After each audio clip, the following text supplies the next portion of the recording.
Hi everyone, this here is the VM70CK. It's a monopod and fluid head combo from Innorel with a price tag of about $150. Now, $150 is what you normally pay for the monopod section itself, but here we're getting a pretty nice fluid head in the kit.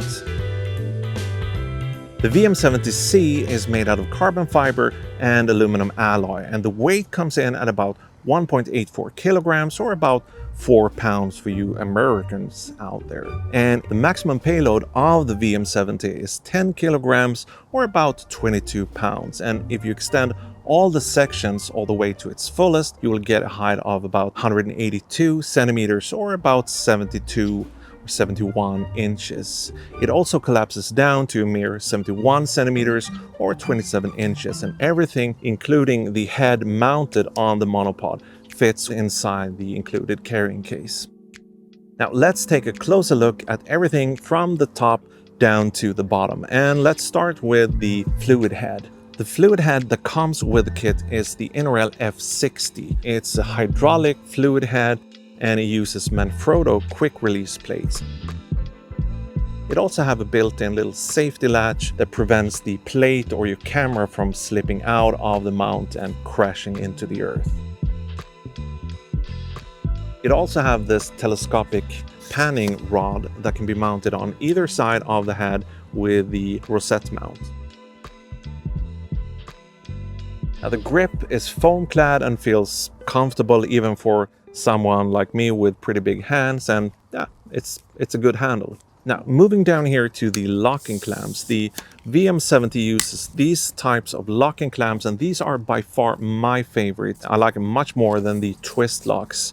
These are rated to 10 kilos, but I've put way more pressure than 10 kilos on these, and I haven't been able to see any slipping or sliding whatsoever. That said, if you should experience some little minute movement, there's a little tool included that lets you adjust the friction of these locking clamps.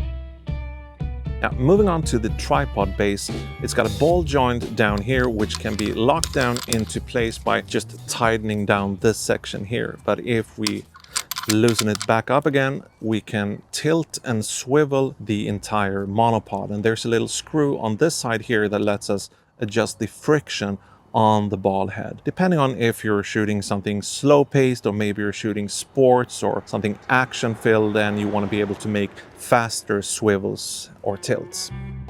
And at the very bottom of the tripod base, oh, maybe I should have locked this one down. Just give me a second here.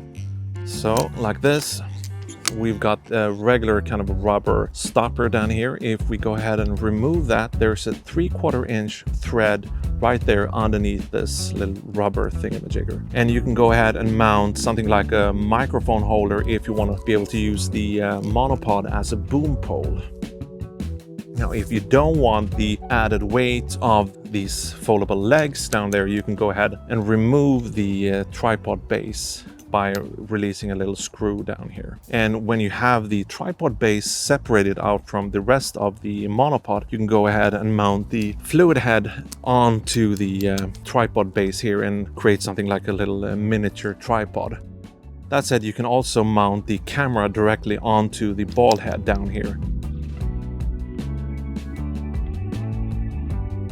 If we were to summarize this, I would say the VM70CK is a very robust and well-built monopod. If you're a videographer and you're looking to buy a monopod and you don't want to be spending more than $150, I think this one is definitely for you. Now, you are missing out on some of the cool features of monopods like the Cobra 2, like the quick release system to remove the tripod base and the head using quick releases. But if you can live with a regular thread mount, then I think you'll enjoy using this one. Okay, I think that's it for today. I want to thank you for watching, and I hope to see you in the next one. Okay, bye!